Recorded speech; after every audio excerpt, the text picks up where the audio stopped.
আমিও তো আমার পরিচয় দিই।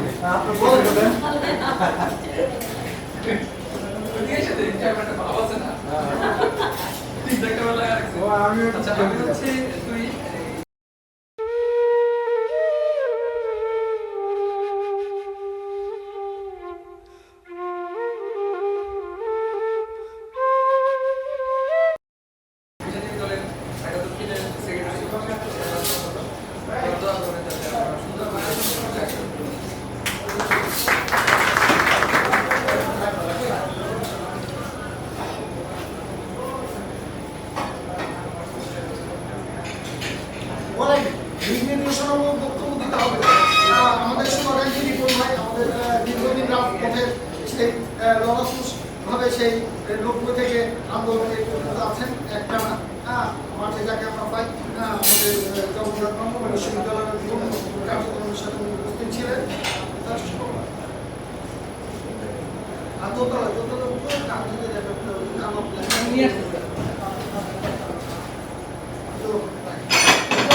আমাদের দিক নির্দেশনামূলক একটা বক্তব্য দিলে আমরা খুশি হব।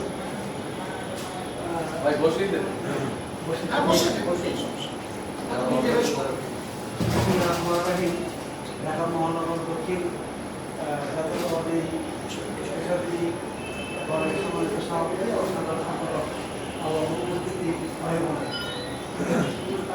এবং জাতীয়তাবাদী পেশাজীবী দলের কথা দিয়ে আমাদের সভাপতি সাহেব বলেন যে আপনারা কিছু বলেন আমার মনে সেন্টার থেকে দিলে বলো আমার মাননীয় প্রধানমন্ত্রী বিদ্যুতের সাথে রিলেটেড এটা সহযোগী সংগঠন সেটার দিকে যেভাবে আমাদেরকে গাইড করবেন আমরা সেভাবে চলব।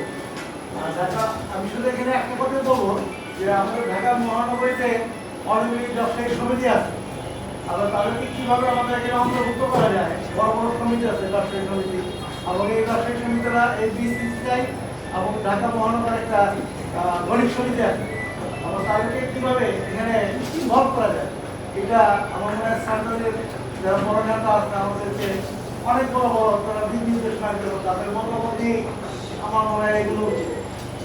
আমার মনে হয় যে বিভিন্ন পেশার মানুষকে সন্তুষ্ট করা, তাদের ব্যবসা বাণিজ্যের ডেভেলপ কীভাবে স্কিল ডেভেলপ করা যায় কিছু ব্যাপার আছে এখানে। দেখি আমি একটু খোলামেলা আমার তাদের সাথে আলাপ আলোচনা করে এই ধরনের সিদ্ধান্ত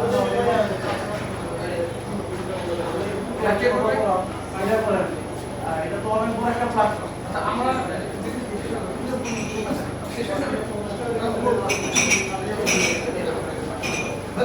তো এখন আমাদের সেন্টারের যে আজকে